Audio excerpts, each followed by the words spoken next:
जय हिंद मेरे प्यारे दोस्तों। कैसे हैं आप सब? आई होप कि आप अच्छे होंगी और अच्छे से अपनी प्रतियोगिता परीक्षा की तैयारी भी कर रहे होंगी। तो आज है 3 अप्रैल 2025 और आज के जितने भी महत्वपूर्ण करंट अफेयर्स होंगी और स्टैटिक जीके होंगी वो सभी को हम इस वीडियो में डिस्कस करेंगे। तो आइए मेरे प्यारे बच्चों, हम शुरू करते हैं आज का हमारा महत्वपूर्ण करंट अफेयर्स का सेशन। तो आज का जो पहला प्रश्न है वो प्रश्न हमारा है, हिंदी रंगमंच दिवस कब मनाया जाता है? प्रश्न क्या है दोस्तों कि हिंदी रंगमंच दिवस कब मनाया जाता है? तो 3 अप्रैल को मनाया जाता है हिंदी रंगमंच दिवस। याद रखना, 3 अप्रैल 1868 को बनारस में पहली बार हिंदी नाटक जानकी मंगल का मंच हुआ था, इसीलिए 3 अप्रैल को हिंदी रंगमंच दिवस मनाया जाता है। अच्छा मेरे प्यारे दोस्तों, तो विश्व रंगमंच दिवस कब मनाया जाता है? 27 मार्च को मनाया जाता है। अच्छा, विश्व ऑटिज्म जागरूकता दिवस कब मनाया गया? तो 2 अप्रैल को मनाया गया और 1 अप्रैल को ओडिशा स्थापना दिवस या उत्कल दिवस मनाया गया। तो अगले प्रश्न की ओर बढ़ते हैं। हमारा अगला प्रश्न है, सेना कमांडरों का सम्मेलन 2025 का आयोजन कहाँ हुआ है? सेना कमांडरों का सम्मेलन 2025 का आयोजन कहाँ हुआ है? तो नई दिल्ली में हुआ है। कहाँ हुआ है? नई दिल्ली में। और याद रखना मेरे प्यारे बच्चों, नई दिल्ली में आपका इंदिरा गांधी अंतर्राष्ट्रीय हवाई अड्डा है। इंदिरा गांधी अंतर्राष्ट्रीय हवाई अड्डा जो है वो नई दिल्ली में है। बेंगलुरु में कैंपे गोडा अंतर्राष्ट्रीय हवाई अड्डा है। कैंपेगोडा अंतर्राष्ट्रीय हवाई अड्डा कहाँ है? बेंगलुरु में। मुंबई में छत्रपति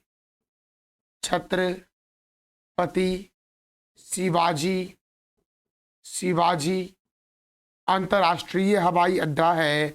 और कानपुर को बोलते हैं दोस्तों, कानपुर को बोलते हैं राष्ट्रीय राजमार्गों का चौराहा।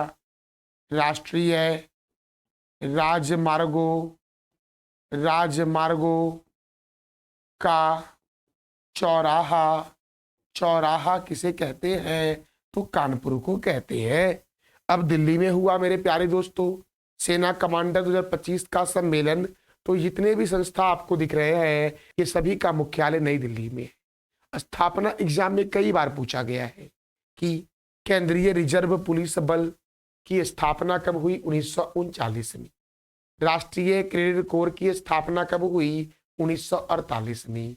भारत तिब्बत सीमा पुलिस की स्थापना कब हुई? 1962 में। सीमा सुरक्षा बल की स्थापना कब हुई? 1965 में। राष्ट्रीय सुरक्षा गार्ड की स्थापना कब हुई? 1984 में। केंद्रीय औद्योगिक सुरक्षा बल की स्थापना कब हुई? 1969 में। हुमायूं के मकबरे का निर्माण हाजी बेगम ने करवाया था और यह नई दिल्ली में है। खिड़की मस्जिद का निर्माण गयासुद्दीन तुगलक ने करवाया था और यह कहाँ है मेरे प्यारे बच्चों? तो नई दिल्ली में है। अगला प्रश्न है, हाल ही में गृह मंत्री अमित शाह जी के द्वारा महाराजा अग्रसेन के प्रतिमा का अनावरण कहाँ किया गया है? तो महाराजा अग्रसेन के प्रतिमा का अनावरण जो किया गया है वो हिसार में किया गया है। और हिसार मेरे प्यारे दोस्तों कहाँ पर है? तो हरियाणा का हिसार है दोस्तों, जहां पर महाराजा अग्रसेन की प्रतिमा का अनावरण किया गया है गृह मंत्री अमित शाह के द्वारा दोस्तों। अच्छा मेरे प्यारे दोस्तों, तो पंजाब को हम क्या बोलते हैं? तो याद रखना आप कि पंजाब को बोलते हैं 5 नदियों की भूमि। याद रखना, 5 नदियों की भूमि। 5 नदियों की भूमि किसे बोलते हैं? पंजाब को। फिर से याद रखना कि भारत की रोटी की कटोरी किसे कहते हैं मेरे प्यारे बच्चों? तो हरी पंजाब को कहते हैं। दोस्तों गुजरात में आपका है ब्लैक बक राष्ट्रीय उद्यान। ब्लैक बक राष्ट्रीय उद्यान कहाँ है? तो गुजरात में है। देखो दोस्तों राजस्थान में है सरिस्का राष्ट्रीय उद्यान मेरे प्यारे बच्चों। अच्छा मेरे प्यारे बच्चों, केवलादेव घना पक्षी बिहार राजस्थान में ही है, जिसे बोलते हैं पक्षियों का स्वर्ग। याद रखना मेरे प्यारे बच्चों। अब देखो हरियाणा की राजधानी है चंडीगढ़। हरियाणा की राजधानी क्या है? तो क्या बोलोगे आप कि सर हरियाणा की राजधानी जो है वो चंडीगढ़ है, और पंजाब की राजधानी भी चंडीगढ़ है। हरियाणा के गवर्नर कौन है? तो बंडारू दत्तात्रेय हैं हरियाणा के गवर्नर मेरे प्यारे दोस्तों। हरियाणा के मुख्यमंत्री हैं नयाब सिंह सैनी, और हरियाणा में राज्यसभा है 5 और लोकसभा है 10। तो आज 4 राज्य याद कर लो। देखो हरियाणा में राज्यसभा कितना बोला मैंने? 5, और लोकसभा कितना बोला मैंने? 10। एक तरफ राज्यसभा RS और एक तरफ दोस्तों लोकसभा LS। तो हरियाणा में राज्यसभा 5 है और लोकसभा 10 है मेरे प्यारे बच्चों। देखो असम याद रखना कि सर असम में कितना है राज्यसभा? तो असम में 7 है और लोकसभा है 14। याद रखना। फिर से मेरे बच्चों पंजाब याद रखना। सर पंजाब में कितना है? पंजाब में कितना है? तो याद रखना 7 और 13 है पंजाब में राज्यसभा लोकसभा। फिर से बच्चों एक और याद रखना, तेलंगाना में है 7 और 17 राज्यसभा और लोकसभा मेरे प्यारे बच्चों। तो बच्चों देखो अभी मैंने 4 राज्यसभा और लोकसभा के बारे में आपको बताया कि हरियाणा में राज्यसभा 5 है और लोकसभा 10 है, असम में 7 है और 14 है, पंजाब में 7 है और 13 है, तेलंगाना में 7 है और 17 है मेरे प्यारे बच्चों। देखो कालेसर राष्ट्रीय उद्यान, सुल्तानपुर राष्ट्रीय उद्यान, छिलछिला वन्य जीव अभ्यारण्य कहाँ है? तो क्या बोलोगे आप कि हरियाणा में है। सौरिहंद नहर सतलज नदी पर हरियाणा में है। और वही अगर मैं पूछता कि रिहंद परियोजना जो है ये कहाँ है? तो उत्तर प्रदेश में है और रिहंद नदी पर है। नेशनल डेयरी रिसर्च इंस्टीट्यूट जो है वो करनाल में है। National brain research centre Gurugram में है। बुनकरों का शहर पानीपत को कहते हैं। और महाराजा अग्रसेन अंतरराष्ट्रीय हवाई अड्डा हरियाणा के हिसार में है मेरे प्यारे बच्चों। मियामी ओपन 2025 का खिताब किसने जीता है? मियामी ओपन 2025 का खिताब किसने जीता है? तो आरेना सवालेंका ने जीता है। सवालेंका ने जीता है मियामी ओपन 2025 का खिताब मेरे प्यारे बच्चों। इसका आंसर हो जाएगा ए। याद रखना। और मेरे दोस्तों याद रखना एक बात की, इस वीडियो का PDF जो आपको है वो टेलीग्राम पर मिलेगा। इसका लिंक वीडियो के डिस्क्रिप्शन बॉक्स में है। दोस्तों हमारा अगला प्रश्न है सरहुल महोत्सव किस राज्य में आयोजित किया गया है? सरहुल महोत्सव जो आयोजित किया गया है वो कहाँ किया गया है? तो झारखंड में आयोजित किया गया है। कहाँ आयोजित किया गया है? झारखंड में। अब देखो सबसे पहले कर्नाटक को क्लियर करते हैं कि कर्नाटक में मेरे प्यारे बच्चों बांदीपुर राष्ट्रीय उद्यान है। हरियाणा में तो मैंने तुरंत बताया था ना अभी आपको कि सुल्तानपुर राष्ट्रीय उद्यान जो है ये हरियाणा में है। और पंजाब में भी मैंने तुरंत बताया था ना आपको कि हरिके झील जो है वो पंजाब में है। देखो रंजित सागर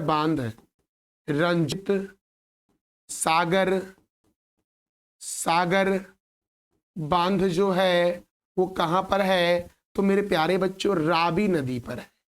रंजित सागर बांध जो है वो रावी नदी पर है और पंजाब में है। और हम जानते हैं झारखंड के बारे में कि झारखंड से आपके एग्जाम में क्या क्या स्टैटिक बन सकते हैं। तो देखो झारखंड की राजधानी है रांची और झारखंड बना था बिहार से अलग होकर के 15 नवंबर 2000 को। झारखंड के मुख्यमंत्री हैं हेमंत सोरेन और यहाँ के राज्यपाल हैं संतोष गंगवार मेरे प्यारे बच्चों। यहाँ पर राज्यसभा कितना है? 6 और लोकसभा कितना है? तो 14 है। तो मेरे प्यारे बच्चों देखो अब राज्यसभा यहाँ पर 6 है और लोकसभा 14 है, तो जरा आप बताओ कि असम में कितना है। मैंने तुरंत बताया था ना आपको कि सर 7 और 14 है। पंजाब में कितना है, तो 7 और 13 है। फिर से मैंने बताया था आपको तेलंगाना में कितना है, तो 7 और 17 है। और हरियाणा में कितना है, तो 5 और 10 है। और एक और जुड़ गया ना 6 और 14, तो 6 और 14 जो है वो झारखंड में राज्यसभा और लोकसभा सीट है। फिर से मैं बोल दे रहा हूं, अगर आपको दिखा नहीं होगा तो देख लेना। असम में राज्यसभा सीट 7 और लोकसभा सीट 14। देखो असम में राज्यसभा सीट 7, लोकसभा सीट 14। पंजाब में राज्यसभा सीट 7, लोकसभा सीट 13। देखो तेलंगाना में राज्यसभा सीट 7 और लोकसभा सीट 17। हरियाणा में राज्यसभा सीट 5 और लोकसभा सीट 10। और झारखंड में राज्यसभा सीट 6 और लोकसभा सीट 14 है मेरे प्यारे बच्चों। देखो हुंडरू जलप्रपात, कौन सा जलप्रपात, तो हुंडरू जलप्रपात जो है ये स्वर्ण रेखा नदी पर है। मुंडा जनजाति जो है ये रांची के छोटा नागपुर पठार के पास बसी हुई है। और इसी रांची के छोटा नागपुर पठार से स्वर्ण रेखा नदी निकलती है और बंगाल की खाड़ी में गिर जाती है। तो बंगाल की खाड़ी में कौन कौन सी नदी गिरती है, तो मैं 3 नदी बताता हूं आपको।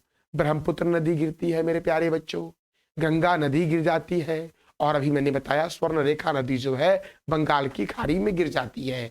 अब देखो तिलैया परियोजना बराकर नदी पर है झारखंड में। जमशेदपुर स्वर्ण रेखा नदी के किनारे है। कोयला नगरी के नाम से धनबाद को जानते हैं। बिरसा मुंडा हवाई अड्डा रांची में है। लेकिन अगर यही आपसे पूछे कि बिरसा मुंडा हॉकी स्टेडियम कहाँ है, तो ओडिशा के राउरकेला में है। याद रखना मेरे प्यारे बच्चों, इस्पात नगरी और भारत का पिट्सबर्ग के नाम से जमशेदपुर को जानते हैं।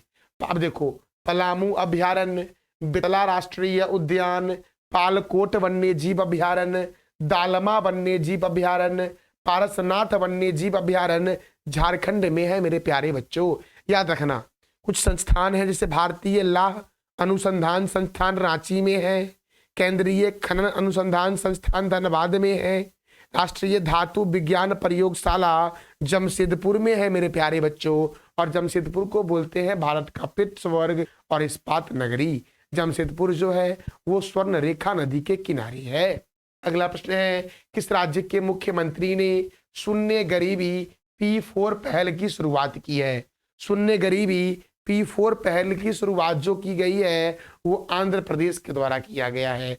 आंध्र प्रदेश ने ऐसा लक्ष्य बनाया है कि वो 2029 तक गरीबी को मुक्त करने का प्रयास करेगा। तो देखो आंध्र प्रदेश ने शून्य गरीबी P4 पहल शुरू किया है।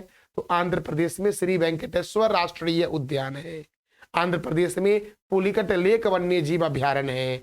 आंध्र प्रदेश में नागार्जुन श्रीशल्म बाघ रिजर्व है। आंध्र प्रदेश में पापीकोंडा राष्ट्रीय उद्यान है।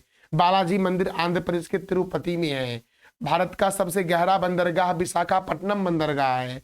दक्षिण मध्य रेलवे का हेडक्वार्टर सिकंदराबाद है और दक्षिण तटीय रेलवे का मुख्यालय विशाखापट्टनम है मेरे प्यारे बच्चों। देखो केंद्रीय तंबाकू अनुसंधान संस्थान आंध्र प्रदेश की राजमुंदरी में है और यहाँ का लोक नृत्य कुचिपुड़ी है और कोलट्टम है। अच्छा आप बताओ कमेंट बॉक्स में कि यक्षगान कहाँ का मुख्य लोक नृत्य है। दोस्तों देखो एशिया की अंडों की टोकरी जो बोलते हैं वो आंध्र प्रदेश को बोलते हैं और आंध्र प्रदेश भाषा के आधार पे गठित होने वाला देश का पहला राज्य है मेरे प्यारे बच्चों। हमारा अगला प्रश्न है, उत्तर प्रदेश अनमोल रत्न पुरस्कार से किसे सम्मानित किया गया है। याद रखना उत्तर प्रदेश अनमोल रत्न पुरस्कार से सम्मानित किया गया है मनोज सिंघानिया को। मनोज सिंघानिया को उत्तर प्रदेश अनमोल रत्न पुरस्कार से सम्मानित किया गया है। अब उत्तर प्रदेश की राजधानी है लखनऊ और लखनऊ है गोमती नदी के किनारे। उत्तर प्रदेश के मुख्यमंत्री हैं योगी आदित्यनाथ और राज्यपाल है आनंदीबेन पटेल।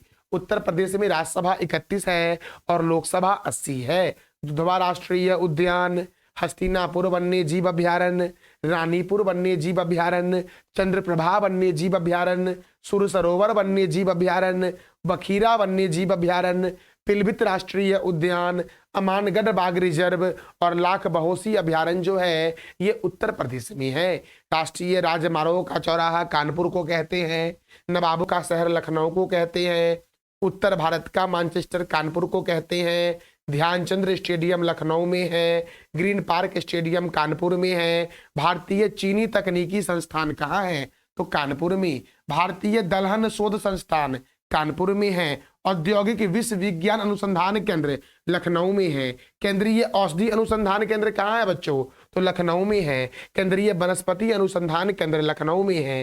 बीरबल सहनी जीवाश्म विज्ञान संस्थान लखनऊ में है। और सीडीबी का हेडक्वार्टर भी लखनऊ में है। सीडीबी की स्थापना कई बार पूछी गई एग्जाम में है कि 2 अप्रैल 1990 को सीडीबी की स्थापना हुई थी। चौधरी चरण सिंह अंतर्राष्ट्रीय हवाई अड्डा लखनऊ में है। और लखनऊ कौन सी नदी के किनारे है? तो इसका जवाब दे दो आप कमेंट बॉक्स में मेरे प्यारे बच्चों। तो चौधरी चरण सिंह अंतर्राष्ट्रीय हवाई अड्डा कहाँ है? लखनऊ में। और लाल बहादुर शास्त्री अंतर्राष्ट्रीय हवाई अड्डा जो है वो वाराणसी में है। वाल्मीकि अंतर्राष्ट्रीय हवाई अड्डा अयोध्या में है। और अयोध्या कौन से नदी के किनारे है? तो इसका जवाब दे दो आप मेरे प्यारे बच्चों कमेंट बॉक्स में।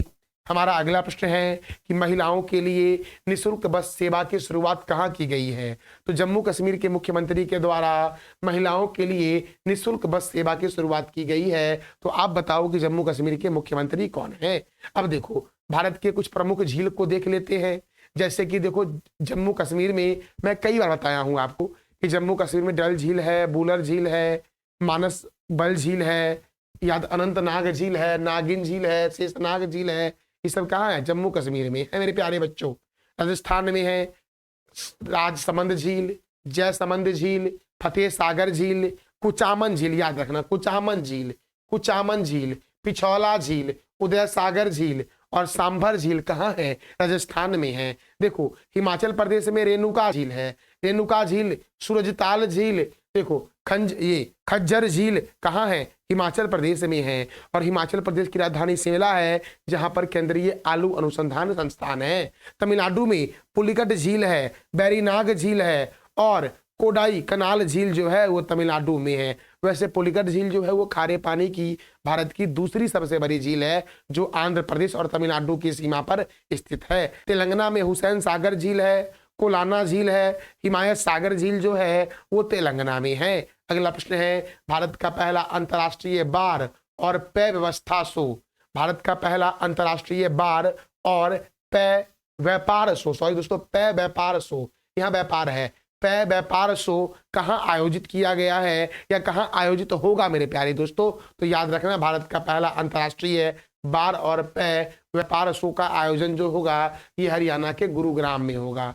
हरियाणा के कहां पर होगा? गुरुग्राम में होगा, याद रखना मेरे प्यारे बच्चों। हमारा अगला प्रश्न है सूचना प्रौद्योगिकी इलेक्ट्रॉनिक्स और संचार विभाग द्वारा ओपन इनोवेशन चैलेंज 2025 की शुरुआत कहां हुई है? तो गोवा में हुई है। गोवा में हुआ है दोस्तों ओपन इनोवेशन चैलेंज 2025 की शुरुआत। और किस विभाग के द्वारा हुआ है? तो सूचना और प्रौद्योगिकी इलेक्ट्रॉनिक्स और संचार विभाग के द्वारा हुआ है। अब गोवा के बारे में तो मैंने कल भी बताया था, फिर भी आज हम रिवीजन कर लेते हैं ताकि अच्छे तरीके से हमको स्टैटिक याद हो जाए। स्टैटिक याद करना दोस्तों बहुत ही अहम होता है एग्जाम के लिए।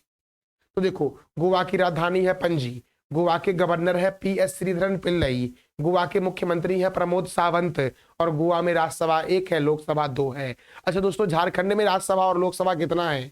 मैंने तुरंत बताया है आपको अभी, तो आप बताओ कमेंट बॉक्स में। विधानसभा सीट गोवा में 40 है और मिजोरम में भी 40 है। गोवा मुक्ति दिवस 19 दिसंबर को मनाया जाता है क्योंकि 19 दिसंबर 1961 को गोवा पुर्तगाल से आजाद हुआ था। और गोवा स्थापना दिवस 30 मई को मनाता है क्योंकि 30 मई 1987 को गोवा को पूर्ण राज्य का दर्जा दिया गया था। बोंडला वन्य जीव अभ्यारण्य, भगवान महावीर वन्य जीव अभ्यारण्य, मादीपुर वन्य जीव अभ्यारण्य कहाँ है? नेत्रावली वन्य जीव अभ्यारण्य कहाँ है? तो गोवा में है। राष्ट्रीय समुद्री विज्ञान संस्थान पणजी में है। राष्ट्रीय समुद्री विज्ञान संस्थान कहाँ है? तो पणजी में। और भारत का सबसे बड़ा चर्च अर्थात गिरजाघर जो है वो गोवा में ही है, सेंट कैथेड्रल चर्च मेरे प्यारे दोस्तों। देखो दाबोली अंतर्राष्ट्रीय हवाई अड्डा दाबोली में है। दूध सागर झरना मांडोवी नदी पर है। गोवा की जीवन रेखा मांडोवी नदी को कहते हैं। और नंदा झील कहाँ है? तो गोवा में है मेरे प्यारे बच्चों। तो बच्चों ये था हमारा आज का महत्वपूर्ण current affairs with static GK. कल मैंने आपसे 3 प्रश्न किया था कि किस देश ने फेसबुक पर प्रतिबंध लगा दिया है? तो पापुआ न्यू गिनी ने। सहकार टैक्सी योजना शुरू करने की घोषणा किसने की है? तो गृह मंत्री अमित शाह ने। घोड़े यात्रा महोत्सव का आयोजन कहाँ किया जाएगा? तो नेपाल में किया जाएगा घोड़े यात्रा महोत्सव का आयोजन। मेरे प्यारे दोस्तों, आज का आपका 3 प्रश्न है, किसने इंडिया ओपन 2025 स्क्वैश खिताब जीता है? शिमोगा महोत्सव 2025 की शुरुआत कहाँ हुई है? और विश्व ऑटिज्म जागरूकता दिवस कब मनाया गया है? तो इस तीनों प्रश्नों का जवाब दे दो आप कमेंट बॉक्स में। अब जरा सा हम कल के करंट अफेयर्स को रिवीजन कर लेते हैं। तो कल जो मैंने बताया था आपको कि भारत के पहले नैनो इलेक्ट्रॉनिक्स रोड शो का उद्घाटन कहाँ किया गया है? बेंगलुरु में। टाइगर ट्रंप सैन्य अभ्यास भारत और अमेरिका के बीच होता है। कौन सा राज्य अपने झज्जर बचौली वन्यजीव अभ्यारण्य में पहला तेंदुआ सफारी शुरू करेगा? तो पंजाब शुरू करेगा। कहाँ प्रधानमंत्री नरेंद्र मोदी ने माधव नेत्रालय प्रीमियम सेंटर का आधारशिला रखा है? तो नागपुर में। बिम्स्टेक शिखर सम्मेलन का 6वां संस्करण कहाँ आयोजित होगा? थाईलैंड में। किसने इंडिया ओपन 2025 स्क्वैश खिताब जीता है? तो अनाहत सिंह ने जीता है। किस राज्य ने टीवी प्रशिक्षण में उत्कृष्टता के लिए राष्ट्रीय पुरस्कार जीता है? तो तेलंगाना ने। टाटा मोटर्स के ब्रांड एम्बेसडर कौन बने हैं? विक्की कौशल बने हैं। शिमोगा महोत्सव मनाया गया गोवा में। और विश्व ऑटिज्म जागरूकता दिवस जो मनाया जाता है वो 2 अप्रैल को मनाया जाता है। तो मेरे प्यारे दोस्तों, ये था हमारा आज का महत्वपूर्ण करंट अफेयर्स। तो जानकारी कैसी लगी इसका फीडबैक आप अवश्य कमेंट बॉक्स में देना।